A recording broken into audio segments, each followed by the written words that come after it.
podcast today. Today we have a very special guest, Virgin Atlantic's training captain, Captain Chris. Good afternoon, Chris. G'day, Adam. How you going? Tell us how it all started. How did you get into aviation? How did I get into aviation? Have you got all day? I've been in aviation. This is my 40th year now. So I started, well, I didn't really start. When I was 12 years of age, my father took us kids, there's four of us, three boys, one girl, on a family holiday to Queensland. And being a family of 4 kids, we didn't go on aeroplanes very often because it was expensive. But at the age of 12, we boarded a Trans-Australian Airlines TAA 727 at Melbourne Airport to go up to Queensland to see my Uncle Fred and Auntie Wendy. And as we were boarding the aircraft, my father pushed me in front of him towards the cabin crew and said, "My son Christopher would like to see the flight deck." I didn't even know what that was. So next thing I know, I'm sitting in the back of, or the flight deck of this 727. The captain said, "Would Christopher like to stay here for takeoff?"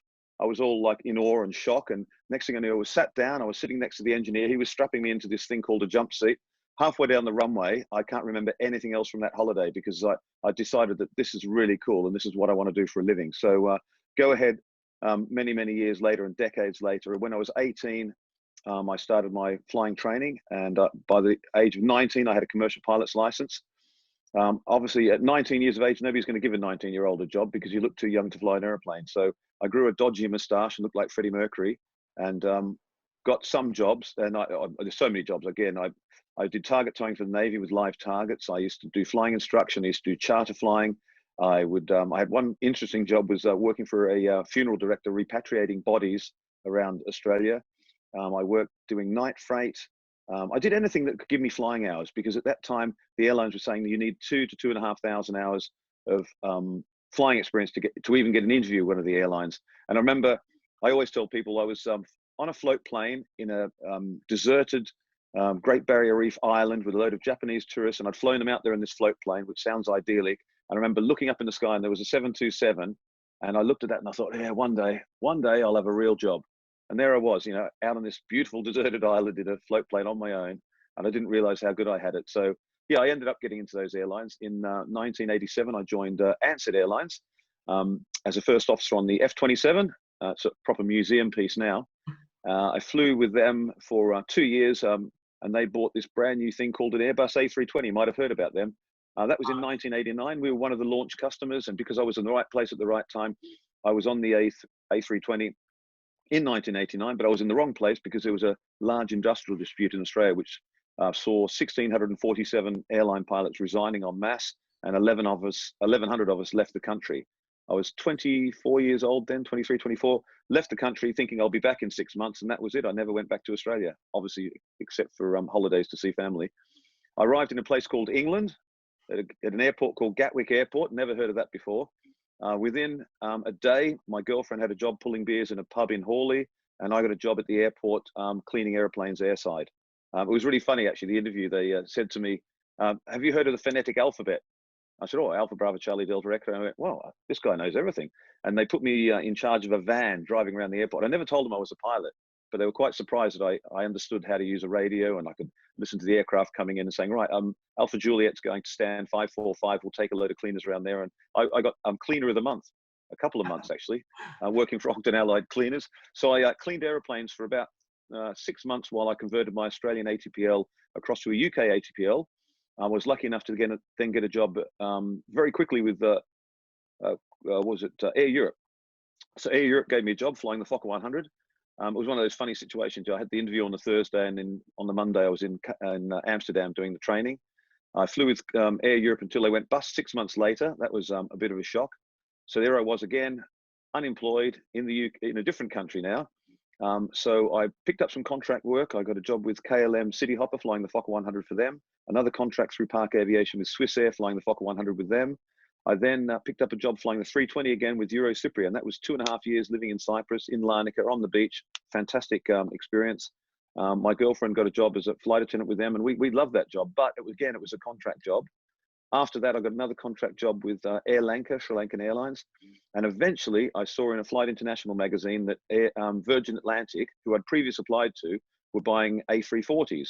When I'd applied to them before, they'd told me, no, you don't have the right experience. You've only got glass cockpit experience, and we've only got old jumbo jets, so your experience isn't appropriate. So when I called them up and said, actually, I think my experience is actually now appropriate for these new A340s, I ended up with an interview and then a job, and that's 27 years ago next month. Wow. So it's so I've been lucky. So right place at the right time, and that's aviation's all about, that being in the right place at the right time. I was in the wrong place 6 or 7 times, but I've always pushed on, always followed that dream, and that's why I say to people that are looking for a career in aviation, just keep following that dream. If you want something bad enough, you'll get it. Bring us up to date then. So you've been working with Virgin for 27 years. So I started immediately on the A340-300. And within a year, I was sitting in the left-hand seat of one of these beautiful A340-300s, flying in and out of Hong Kong. It was an amazing experience. A few years later, 4 or 5 years later, I became a training captain. And then we got the A340-600s, then the A330s, and now the amazing A350. And that was 2 years ago this month that I started on the A350 with Virgin. We're doing the training with Virgin Atlantic. So it's been a good ride, but it's been tough as well.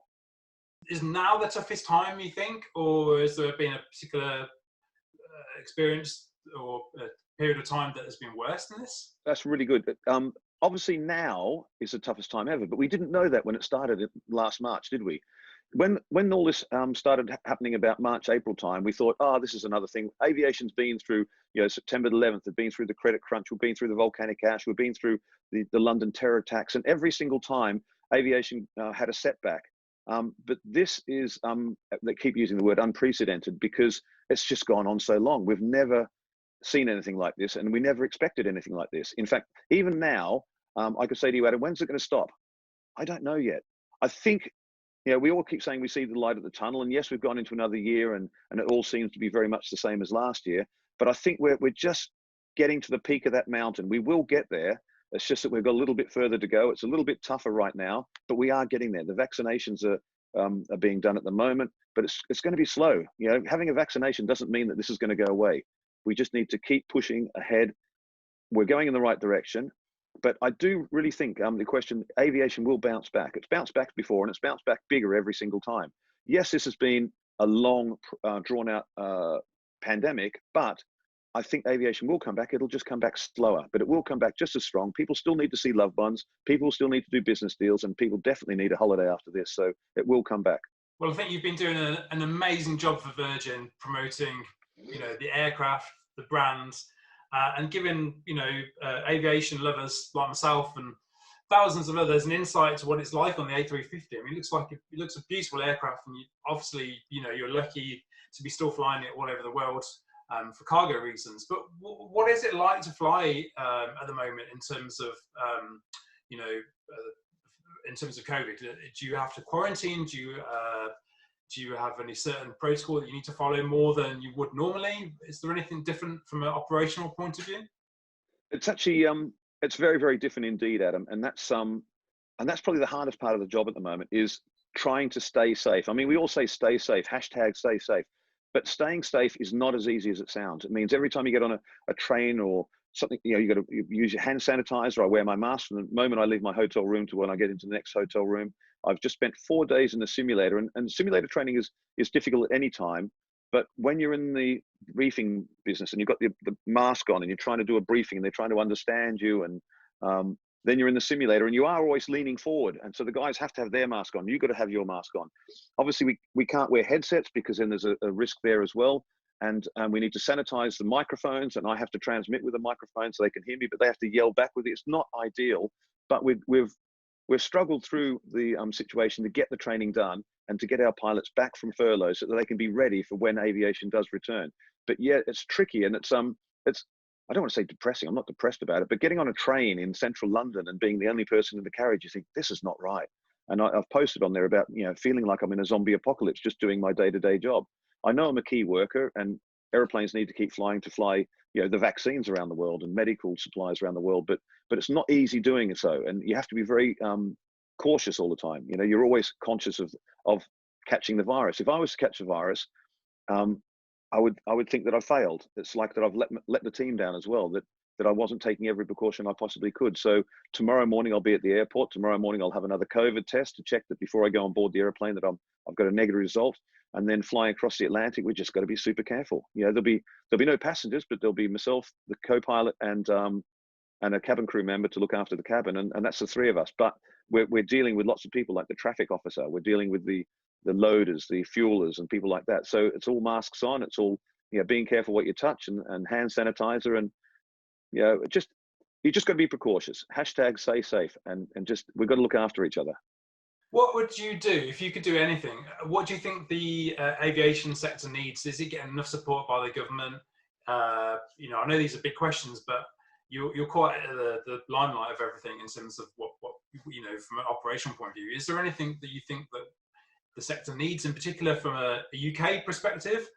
Are we doing enough to help aviation? What do you think? I've always been saying I don't want to get involved with politics, so I don't want to get involved in politics. But I will say that aviation has been let down.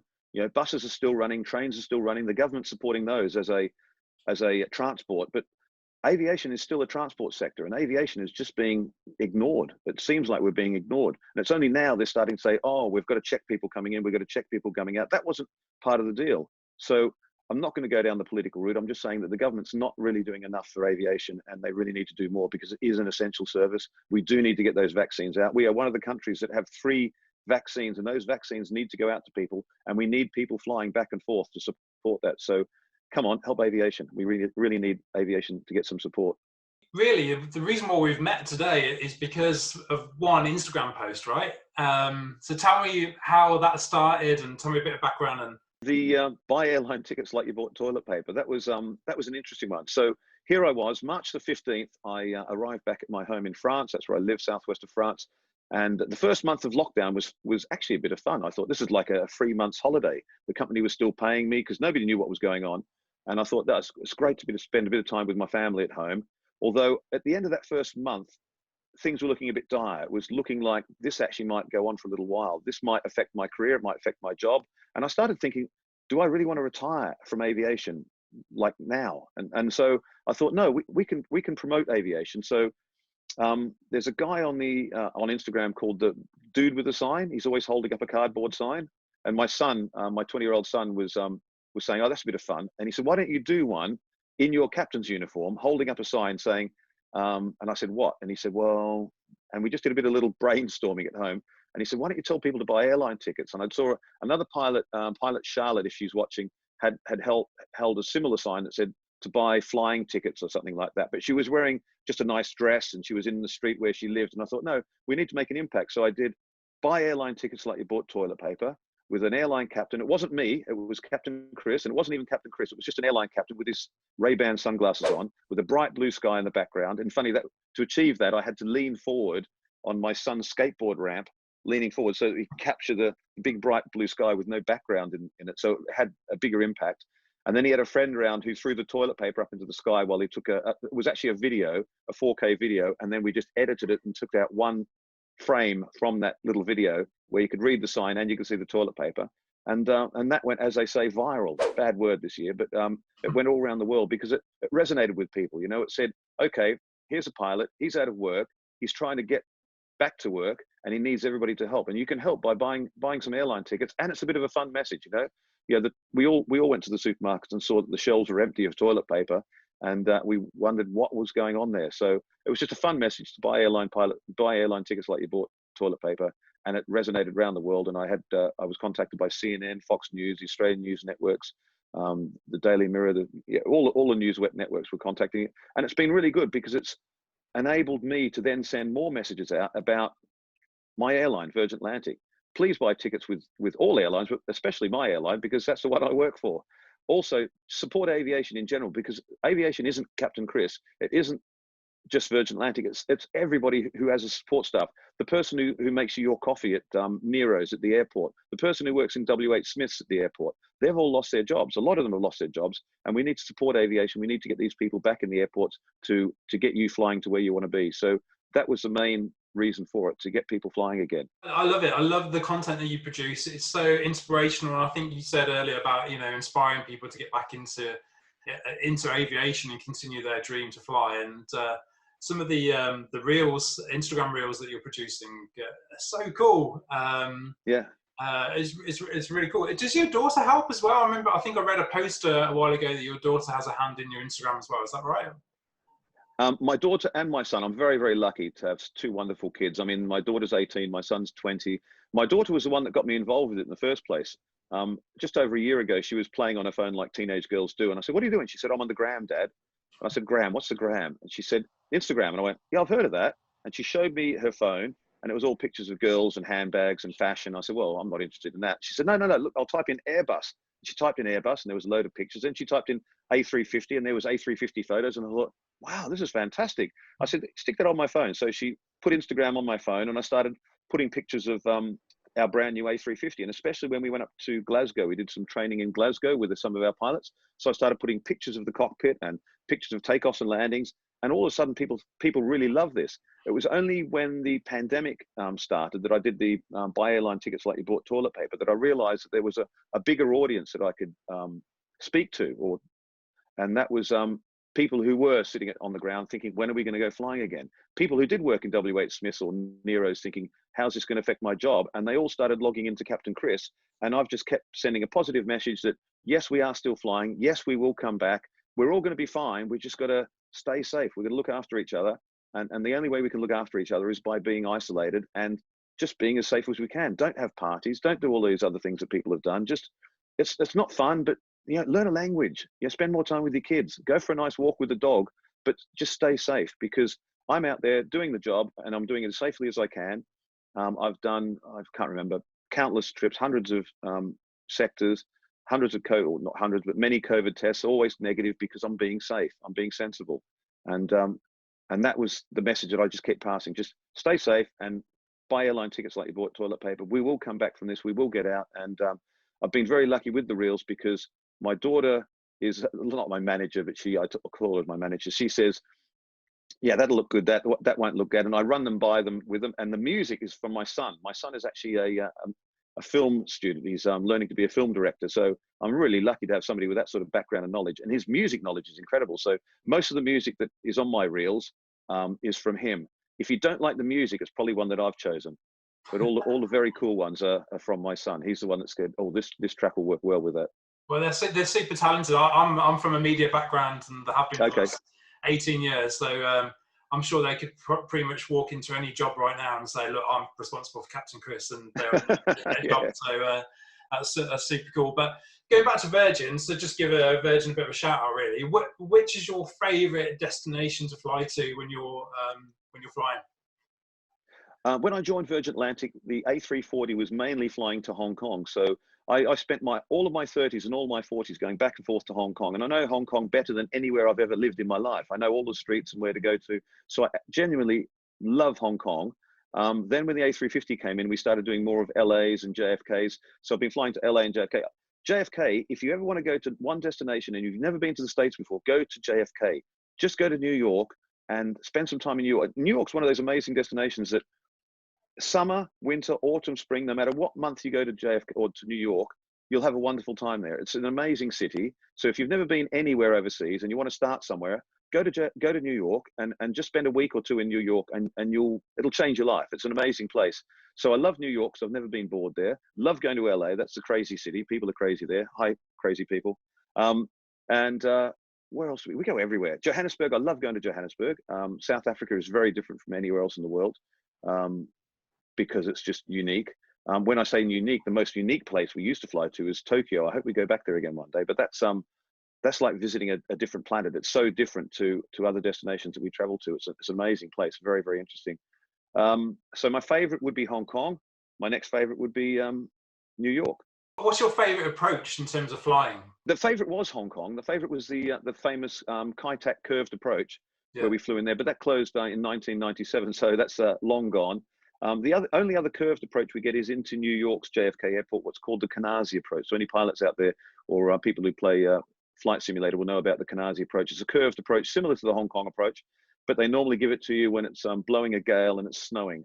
So it's always very, very demanding, and pilots like a challenge. So yeah, we like a Canarsie approach. Another Instagram pilot, Casey the pilot, has asked whether on approach you can turn everything off on the A350 and just fly visually in. Is that something you guys can do? Well, we normally, when we're flying what they say the Canarsie approach, the curved approach, we turn the autopilots off, we turn the flight directors off, we put what we call the bird on, and we fly a visual approach, just like you would in a Piper PA-28. We just fly a normal approach. So, but we normally leave the auto thrust in, but we can take the auto thrust out if we choose. If it's gusty, the human being is sometimes better than the auto thrust, but we can fly the airplane just like you fly your PA-28. So yes, we can. And what's so cool about the A350? What's your favourite feature on there? I mean, it looks beautiful. I've flown on the Dreamliner to LA, but I haven't flown on the A350 yet. But I'd love to. What's the favourite feature from a pilot's perspective? The A350 is a huge aircraft. It's a very, very large aircraft, 75 meters long, 65 meters wide, 308 tons maximum takeoff weight, 336 seats on board that airplane in 3 different classes. So it's a huge aircraft, but it flies just like an Airbus A320. So any of you A320 pilots out there, you could jump in the simulator of an A350 or the real thing, and you could fly a circuit in it tomorrow. And that's what I love most about the A350. Airbus have got it right. They've gone from the A320, which is a 1987 aircraft. It was built, but it flew in 1989.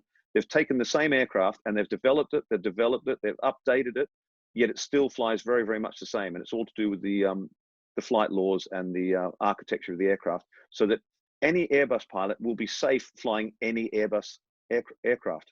So that's what I love most about it. And I compare it to the A320 is like a, let's call it a C-class Mercedes-Benz, right? It's very utilitarian, but it's not the top of the range. And then you've got the S-class Mercedes-Benz, which is the A350. And I'm flying a 2020 S-class Mercedes-Benz with every single option on it. And yet it still drives or operates like the C-class from 1989. They're very, very similar in how they operate. It's just more updated and it's more bells and whistles. Talking about training for a second, the guys and girls that are coming back online, I know you've posted a couple of pictures of various pilots that have come back on, but how are they emotionally after all this, what's happened, are they excited to get back? Are they a little bit nervous at first getting back in the sim, being rusty for 9 or 6 months or whatever? What's their general feel of getting back in the sim? So the ones I see in the simulator, that's the first time they've come back to Virgin. They've done a bit of ground school, but they have an amazing level of what I call performance anxiety. They haven't flown an airplane for 10 months, and normally they're flying once a week on average. So here they are at the simulator, and it's such a big build up for them. They think, right, I'm going to jump in this simulator. And do you know what's really nice? Is the thing they're really worried about is they don't want to look silly in front of me. And that's what they're mainly, and that's just human nature. They turn up there, they all know me, we get in the simulator, and they're just so nervous of making an error and what's happened with every single one of them is they've taken off, really nervous. We've just flown a simple circuit and landed, and they've all greased it on. And I said, okay, have the nerves gone now? And they went, yeah, I was just so nervous. That's right. And let's now get into the training. And every single one of them has been exactly the same. They've been so nervous and pent up with this, anxiety that not being able to fly an airplane, and just one quick circuit and that's all fixed. Obviously, then we start getting into the nitty gritty and the hard stuff and training again and reminding them of procedures. But after 4 hours in the simulator, first day in the sim, they're ready to do a test. And now these guys are doing, guys and girls are doing their ground training for the A350. And then I pick them up again when they start doing what's called line training. So I meet them at Heathrow Airport, and even that's different. We normally leave from Terminal 3, and a lot of our flights are leaving from Terminal 2 now.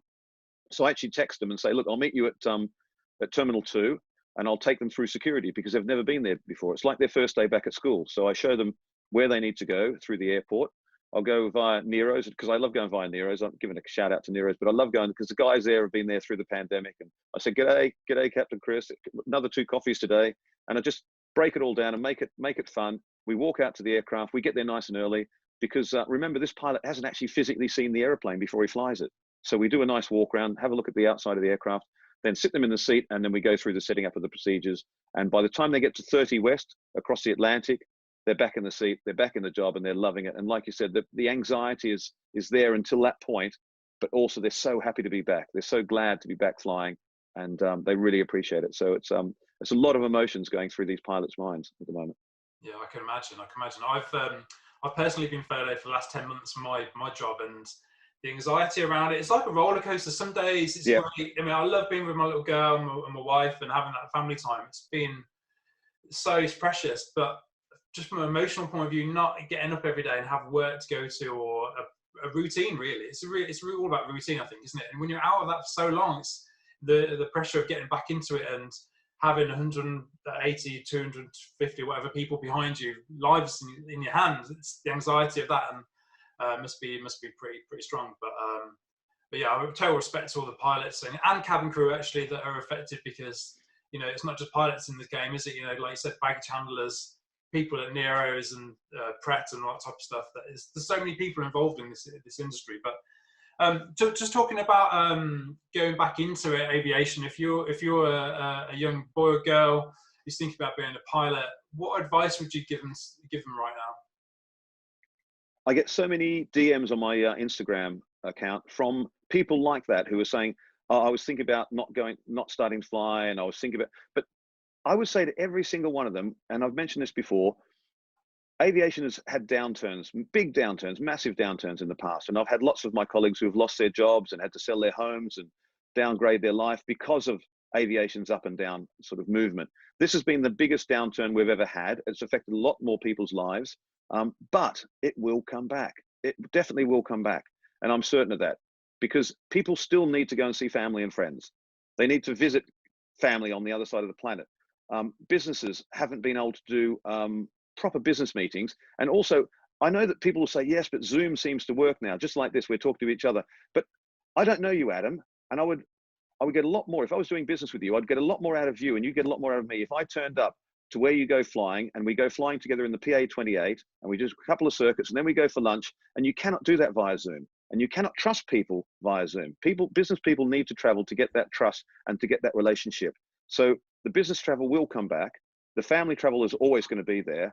And I think the leisure travel, that's going to be the biggest boom ever, for two reasons. One, every single one of us, including myself, needs a holiday. We all need a holiday. Most people have 1, 2, maybe 3 holidays a year, depending on who they are. And none of us have been able to have any holiday. So we all need a holiday. And two, it doesn't feel like, but there's a lot of people out there quite wealthy right now, because if you're not spending money on holidays, what are you doing with that money? Nobody's buying new cars. Some people are updating their houses, but generally there's a bit of money out there. And as soon as people know that they can travel, they're going to go on luxury holidays. So you will see a lot of international travel from, as I say, business, the family and friends, and also the leisure travel will come back, and it will come back big. And we need pilots to fly those airplanes. My age group, the 55 to 65 age group, a lot of those guys may not come back to flying because they've been sitting at home for 10 months, maybe a year, and they're thinking to themselves, do you know what, I quite like this.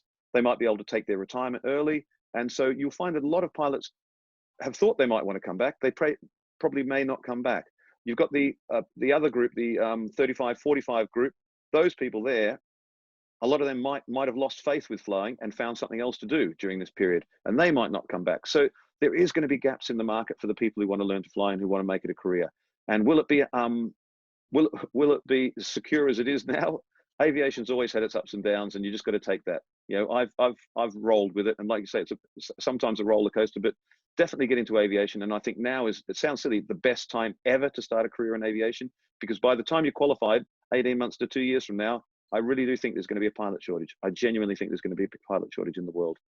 So imagine if I've just got my ATP hours, I've got all my license, I've got 1,500 hours or something like that, for example. How would I stand out to Virgin amongst all the other people applying for the job? Is there any advice that you'd give people applying for Virgin that really want to work for Virgin, that you could say that would not particularly work, but any advice that you'd give them, really? Yeah, the advice. So right now, as we said, right now, today, we're not employing, right? We've got a few hundred pilots sitting at home at the moment on furlough, and we're slowly getting those pilots back. Once we get to the bottom of that, what we call the whole pool, and we get those pilots back flying, then we'll be looking to take other pilots. But I can't say when that's going to happen, but I could imagine it would be at least 18 months from now. So between now and 18 months, so let's say, Adam, you had your ATPL today, right? Don't look at Virgin, look at somewhere else. And by the simple fact that I'm speaking with my still Australian accent, there's a huge world out there, and England is just one little place in that planet. There are jobs outside the UK. There are jobs in South Africa right now. There are jobs in Canada. There are jobs, and they might not be the job that you want, but it keeps you flying, and keeping those hours going up makes you more employable at Virgin. Like you said, you've got 1,500 hours, but if you turn up in 2 years' time with 3,000 hours, Virgin will look on you more favorably. And what are they looking at? They're looking at what you've done. Do you have a life experience? You could say, yeah, I flew up in Alaska and I flew out to the oil rigs and, I did this sort of flying, or I flew around the Barrier Reef in Australia. There are jobs on other parts of the world. You may need to convert your license. And I've done that as well many times. I hold 5 different licenses. But if you really want a job in this industry and you want a job with Virgin Atlantic, make yourself employable. Don't sit at home waiting for Virgin to call you up because you've got your 1,500 hours and you really want a job with Virgin, right? They want pilots, and they want pilots that are experienced. So get some experience. And what's next for you, Chris? Obviously, you're training captain on A350. What's the next 5 years hold for you? International media career. I don't know. No. The airline needs people like me to train our pilots. I love training pilots, so I think I'll just keep doing what I'm doing: training our pilots, checking our pilots, keeping the show on the road, and at the same time through the social media, keep promoting what I'm doing, promoting Virgin Atlantic, promoting people to fly, and also supporting any of my colleagues, and that means colleagues that I haven't met yet. Like you said, people that want to become pilots with Virgin, people who want to become pilots with other airlines. I've got the background, the experience, 40 years in aviation, to be able to give that knowledge and experience to help people along their journey.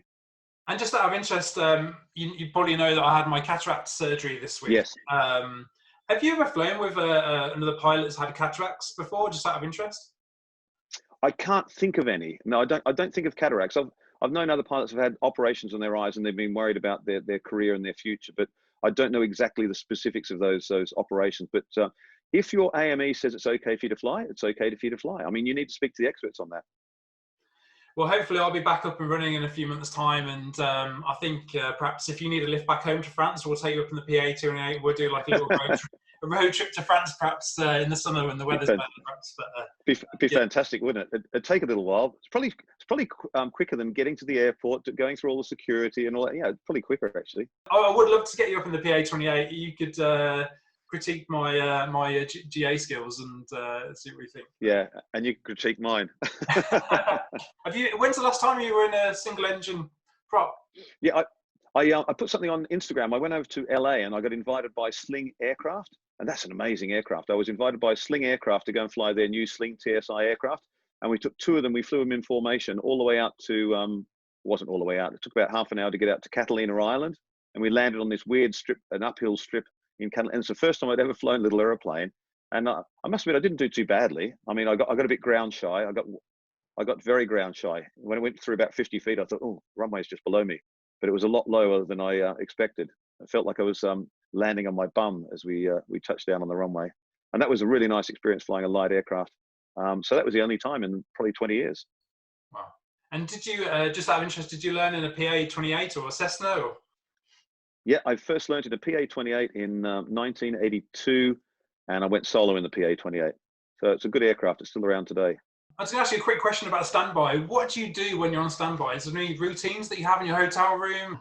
All standbys, I try and do some sort of exercise, either if it's watching a Joe Wicks video on YouTube or getting out for a run. Obviously, the weather's not too great at the moment, so it looks like it's Joe Wicks today. But normally I try and do a run. In fact, for any of the av geeks who live near Heathrow, I've got this thing called the Av Geek Run, where I run around the perimeter of Heathrow Airport. It's 15 kilometers. It's not a short run. And my record is 1 hour, 11 minutes. So beat that one. Wow, sounds pretty good to me. If anyone wants to get in touch with you, can I ask them to contact you on Instagram? You could, but I've got so many DMs. I try to write back to everybody, but I'm going to miss some people. So yeah, with 60,000 followers now, it's becoming almost unmanageable, but I'll keep managing because it's worthwhile. Well, thank you so much for your time today, Chris. I really appreciate you coming on the vlog and giving us an insight to Virgin and the A350 and what it's like to fly. So thank you, and hopefully see you very soon. I'd love that, and I'd love to go flying in your PA-28. We'll make that happen. Thanks very much, Adam. Thanks for chatting with me. Bye-bye.